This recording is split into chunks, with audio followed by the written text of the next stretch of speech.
Many years ago, I had an experience that struck me as really profound, and I never forgot about it. And so I don't usually talk about it uh, commonly much. I'll sometimes say something about it to close friends or, you know, people that are in your own kind of close personal social circle. And I wanted to share this story here with you because I think it's relevant.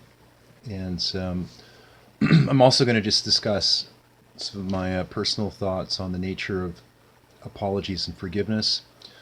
Just throughout this day, I was just reflecting on my own thoughts, and so I've jotted a few things down, and I've got it written out. I'm just gonna kind of like go through it. A little bit of background on myself. I think it's helpful to provide this in the context of our conversation. So, I grew up in a small, sort of rural Canadian town.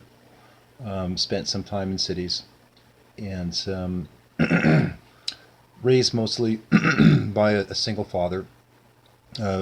Good man, very down to earth, simple but intelligent, strong, gentle, quiet guy, sensitive guy.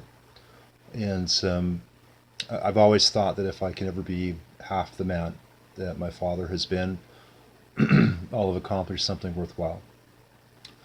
So what happened to me was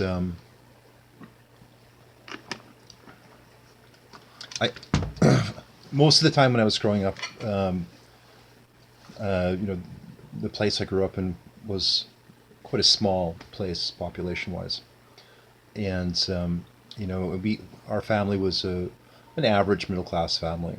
Really good values.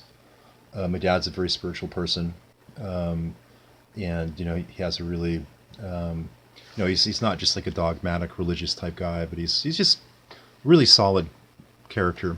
Um, and hold on one sec, I just gotta fix something here. And I learned a lot just about, you know, how to treat people and that kind of thing from him. Just watching, he was the kind of person that was just really good at bringing peace and harmony to situations. You know, it still is like that, and you know, really just for the reason because he wants to. Um, when my career began many years ago as an IT consultant, I found myself in environments that were very different from what I had grown up in. Um, uh, you know, I ended up being a contracting consultant for Microsoft in Seattle, Washington, um, at a relatively young age, and you know, I was told by people there that they thought I must have been one of the youngest contractors there. I don't know if that was true or not. Um, and you know, I suppose it's kind of a big deal. Like if you're in a situation where your family's in a small Canadian town, and everybody is like, "Oh, he's working at Microsoft." Uh, that never really was a big deal to me because you know, you know, my motivation wasn't to you know, make some kind of you know, big spectacular career. It was interesting and nice that I was getting a chance at working in a place like that. Um, but I was, you know, my focus was on what can I learn, and you know, at the time, and you know, how can I grow and that kind of stuff. Um, and one of the things that was a bit of a shocker for me was just seeing how people from different backgrounds lived, like the kinds of lifestyles they had, you know, what mattered to them, you know, what they valued. I ran into people that were very poor and underprivileged, and I ran into people that were affluent and really well off. And you always have, you know, good and sort of negative characters in just about any class of life. Um, some of the people that I met, sort of in the the upper class, really good people, really liked them, got along well, became some of my best friends. And others, it just seemed like there was like an abysmal lack of character. Um, and but it's the same thing. Like, it's the same thing whatever class you go through. Whatever cultural context. There's always good people and then challenging people. In my early years as an IT consultant, I found myself in a situation when I was in Canada. It was around the time I was first starting out. Had a decent job, and I'd relocated and was living um, in at the time, it was somewhat of a sort of, a little bit of a posh, kind of a luxurious, uh, very big, very well facilitated condo type thing. And wasn't making like a super amount of money at the time, but I had to get a place to live, and that particular place was just physically situated so that it was close to work, and I didn't mind the area. It was close to a university there, and that particular university, especially at the time, had very pleasant grounds, so it was great to go for walks and that kind of stuff in the area. And there was often an interesting kind of artistic, you know, venue, social circle there, and a lot of my friends were artists or musicians and that kind of stuff. Um, and what I found was whenever I would enter or exit this building that I lived in, I'd run into different characters. And to me, the subjective impression that I had at the time was that, there were a lot of sort of snotty, affluent, wealthy people there. And, they were very superficially friendly to each other, but it just seemed kind of like a facade. Like they didn't seem like terribly happy people. And in that building, I pretty much kept to myself, talked to a few different people, had a few strange encounters, nothing that was too out there. But one day, um, and this is many years ago, I remember, I think I was leaving, the big elevator, you had to come down, walk through a lobby. And there was this lady that was coming in, and I think she must have been in her late 50s or early 60s. Very well dressed. I'd seen her around before, and the impression that I think I had had up to that time was that, she was probably just another one of these sort of like stuck up, rich ladies. I'd never really talked to her. I didn't have anything to go on, just other than, you know, what could have been, at least in part, on my side, a little bit prejudice. Hopefully not too prejudiced, but just new environment for me, dealing with these people, not necessarily having all of the behavioral, cues down, understanding how they think or that kind of stuff. And so I'm leaving the building. I've come down the elevator and I'm about to go out the lobby, and it looks like she's struggling at the front door. And so, I just immediately thought, and I was dressed for work. Just had like a decent, shirt. Might have had a tie on, suit pants, shoes, whatever. And I just felt compelled to give her a hand. She might have had maybe some packages. I can't remember for sure, but for whatever reason, she was struggling at the door, and it didn't cost me anything to give her a hand. And there's lots of times in that building and other experiences, like, you try to be polite, you try to be a gentleman, and you open the door for someone, and sometimes people are gracious and they're nice back to you, and other times people have a sense of entitlement, and it's like, well, of course you should be opening the door for me, so they don't say thank you. You open the door to be nice, and then they just walk past. But in this case, I didn't care. I mean, she looked like she was having a tough time, so whatever, open the door. So I went over there and I opened the door for her. And as soon as I did that, she walked into the lobby. She looked up at me with these sparkling eyes, and she blushed a little bit. Her face turned a little bit red. And she had the most gracious look on her face. And she said to me, Well, thank you, good sir. Noblesse oblige. And then she sort of giggled. And I was kind of surprised. I didn't expect her to be so nice. And I didn't know what she meant. What does noblesse oblige mean? Like, what are you trying to tell me? And then she gave me a little lesson. It was very kind. It was very warm, a little bit comical, like in a good way. And she told me, well, noblesse oblige means I'm obliged to be noble. And she looked at me with her little sparkling eyes and she said, and that's what you did. For whatever reason, you felt obliged to be noble to help me. So it kind of took my breath away, and I felt bad. That part of me had sort of prejudged that she might be snotty.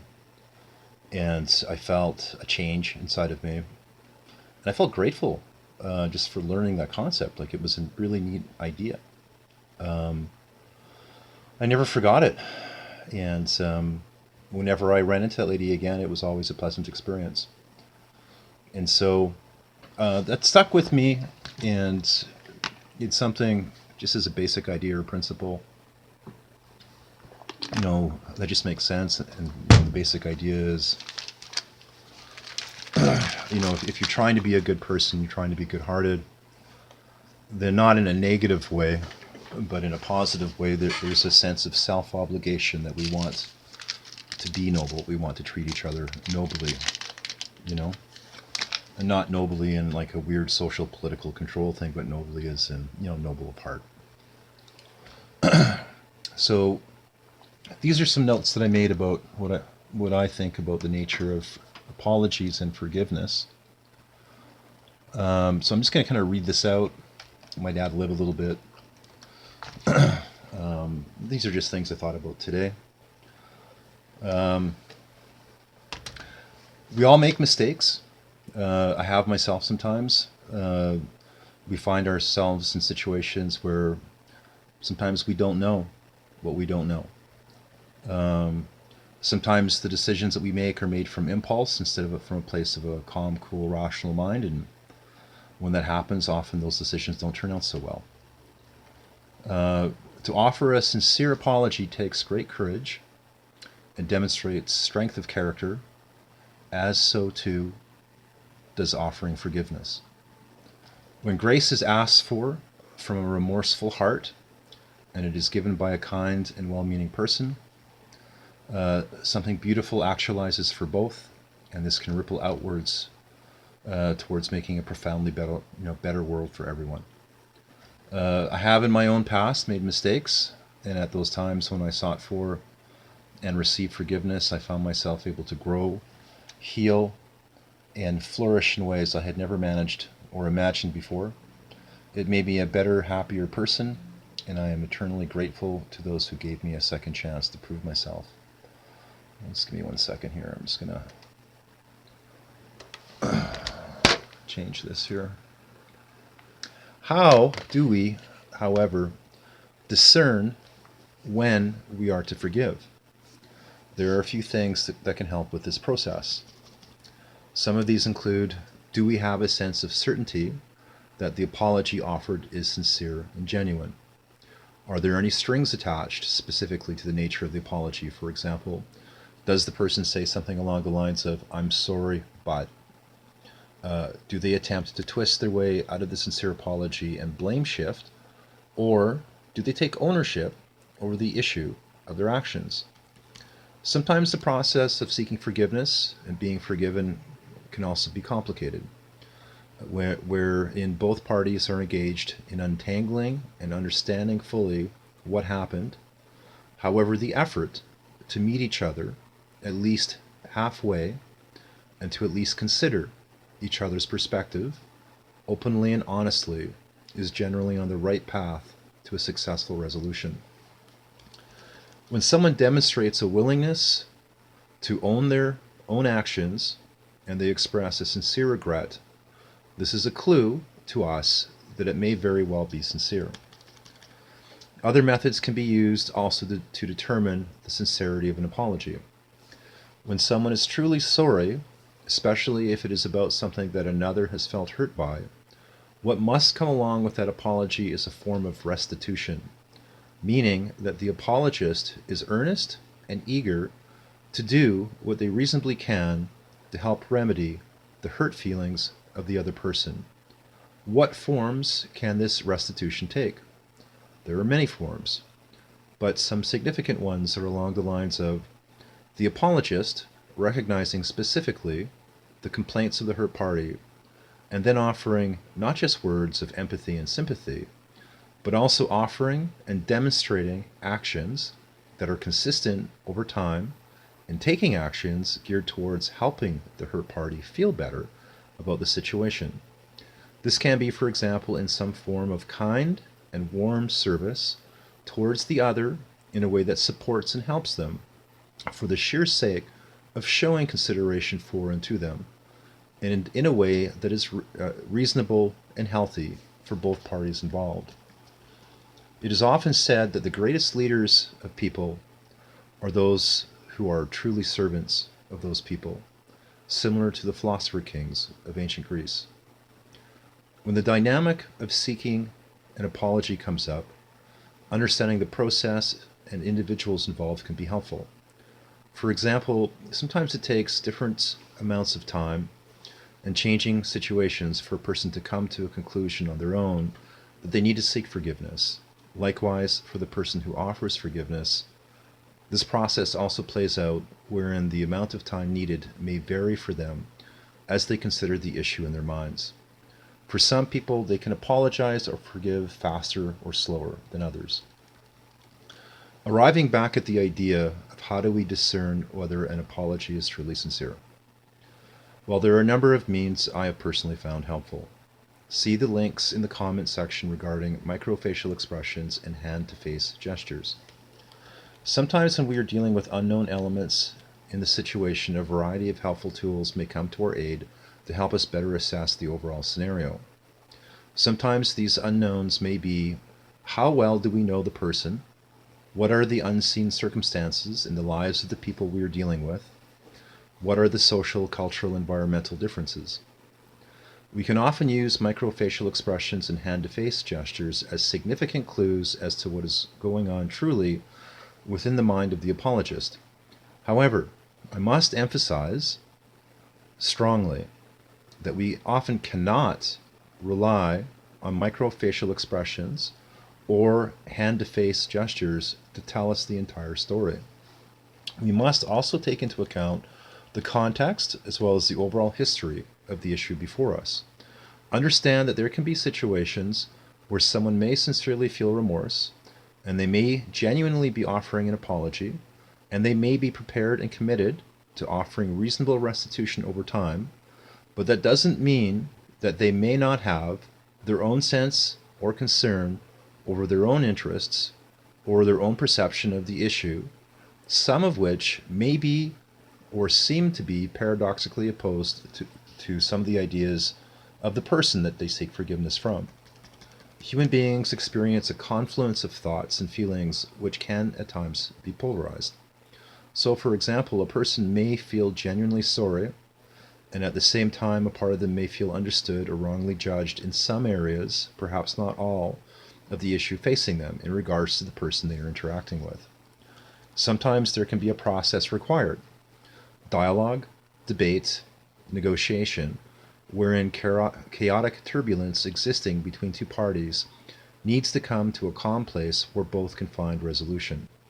So just because microfacial expressions or hand-to-face gestures may exist on someone's part that may seem to be counter to what they appear to be expressing on the surface, this does not necessitate that these expressions represent the overall continuous, holistic meaning and significance of their communication with us. We can only use these methods as clues, and they will only serve to support us well when we take them into consideration with the whole of the rest of the experience. Another thing about hand-to-face gestures, and that's a thing, it's a phrase, hand-to-face gestures, is that while we often can contribute meaning from them to help us determine the veracity of what someone is saying, we also often cannot solely rely on these, as it's true that sometimes people simply touch their faces while talking for completely different mundane reasons reasons unrelated to possible unconscious motives, feelings, or thought processes. Sometimes a person touches their face in a certain way. I just had an itch. I seriously did. Because they have a normal itch, or perhaps out of fatigue, and not out of any covert or hidden agenda. So we cannot use these methods as a primary means to determine the truth of what someone says. We can only use them as adjunct tools. We also must look at other areas to determine the truth of what someone is saying, such as what is the history of the persons involved? What is the context of the situation? How much latitude do we feel comfortable in giving to the other person in regards to what we know or don't know about them? Sometimes it can be easy also to make assumptions about a person's character when we do not know a lot about them personally, and this is an area we must carefully gauge, as there may or may not be things about them that might provide greater credence towards believing them or not. I'm a big believer in forgiveness and second chances, as I know from personal experience, having been on both sides, that this can and often does work out well for all parties when there's a harmonious resolution. Ultimately, an apology only has value when it is truly sincere, when there is a commitment to changing behavior over time, and when there is a consistent effort to support the other person towards helping them feel better and to do whatever it takes to rebuild trust, over time. And sometimes that takes a while. Sometimes it takes a while for the people that need to forgive to be able to, on their own terms and at their own pace, evaluate what they feel they're experiencing. It is up to the individual parties themselves to determine whether to forgive or not, or whether to seek such or not. So these are the thoughts that I had today. When someone offers a sincere apology, and there's a change of heart and a change of attitude, and then and this comes from, when that happens, it happens from a pretty beautiful place, and it can be tragic for everyone involved if that forgiveness is not granted. Because when that forgiveness is granted, some pretty powerful, beautiful, meaningful things can come.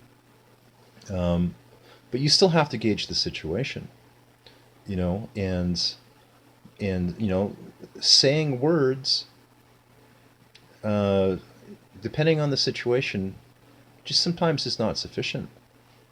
What has to happen there is, an expression of remorse, sincerely, and then a willingness to step up to the plate, and then also a determination, to try to make things better.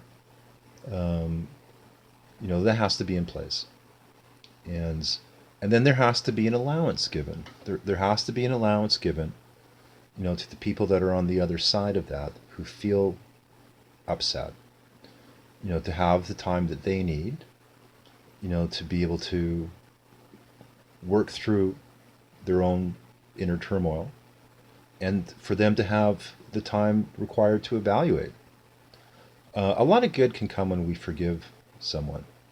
If if the apology is sincere, and we have the time and opportunity to evaluate if it's sincere, then there's some marvelous empowerment that comes for the people that offer the forgiveness.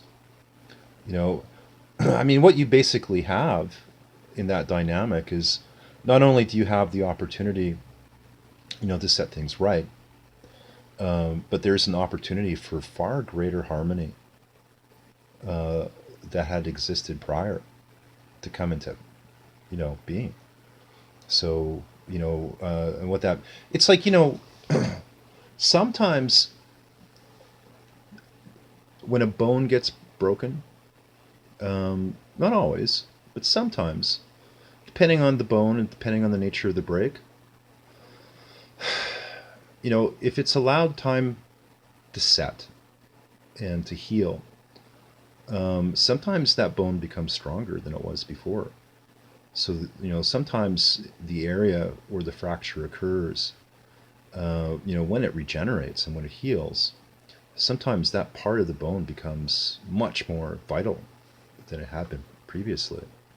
And, by way of analogy, you know, um, this can happen in relationships. Doesn't always happen. It can't always happen, but it's a potential. Um, and I think what's important is that an individual has an opportunity to really reflect and to gauge. Um, Nobody wants to be taken in by an insincere apology. I mean, many times people can use political maneuvering and the facade of an apology, for leverage and, you know, playing with position. And, it feels bad enough to be duped or to be put in a situation where a person feels hurt by a breach of trust. It feels far worse. What is that? There's an old saying, uh, something along the lines of, fool me once, shame on you, fool me twice, shame on me. So if you're in a situation where you feel trust has been broken and, a person is presenting what appears to be a sincere apology, do your best to evaluate it. You know, um, take the time, make the effort. If it is a sincere apology, and you know, if the requisite needs and framework of the apology are in place, being, is the person committed to restitution? Is this apology sincere? Will there be an effort over time to make things better? Excuse me. Then, it's a fortunate thing to offer forgiveness in that situation, and it's an unfortunate thing to not offer forgiveness when that's the situation. Um, but if the apology is not sincere, the behavior is not consistent, and there is no, again, consistent effort, to provide support, to the people that feel hurt over time, then it's not a good place. It's not a happy, healthy outcome, to be involved with. You can forgive, if somebody comes to you and they even offer you like a half-hearted, sincere apology, and you can't tell whether they're sincere, and you can't tell if they're going to try to make things better. For you, it's still healthy to forgive.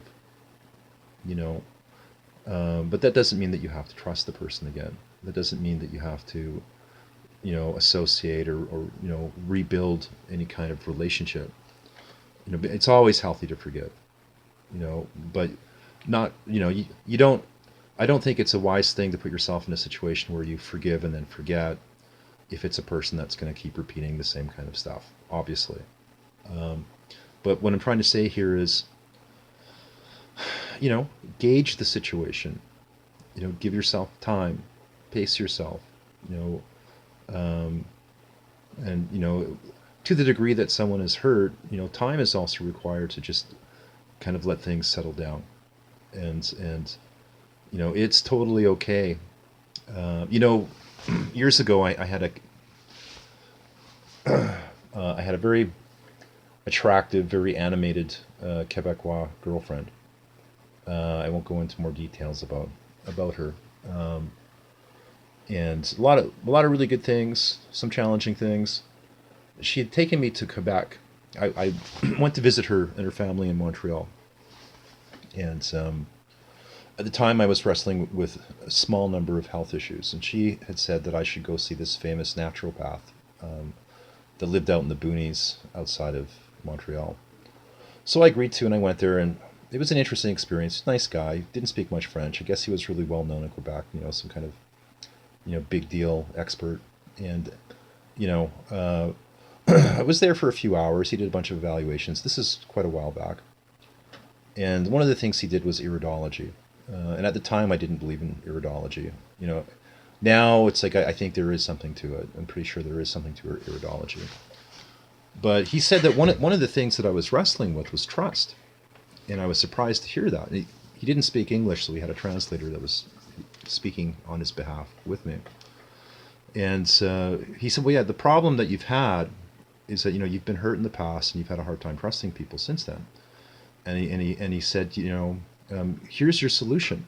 He said, your solution is, or he said, you know, part of your problem in the past was that you trust the wrong people too quickly, and then you wouldn't give your trust, you know, quick enough to the people that deserved it. And I said, you know, I think that's true. You know, you're right. Well, what do I do? How do I fix that? And he said, well, you know, a lot of your health problems will clear up once you get a handle on it. And he said, your solution is this. He said, you know, when you meet someone or when you interact with someone and you don't know whether or not you can trust them, he said, all you have to do is this.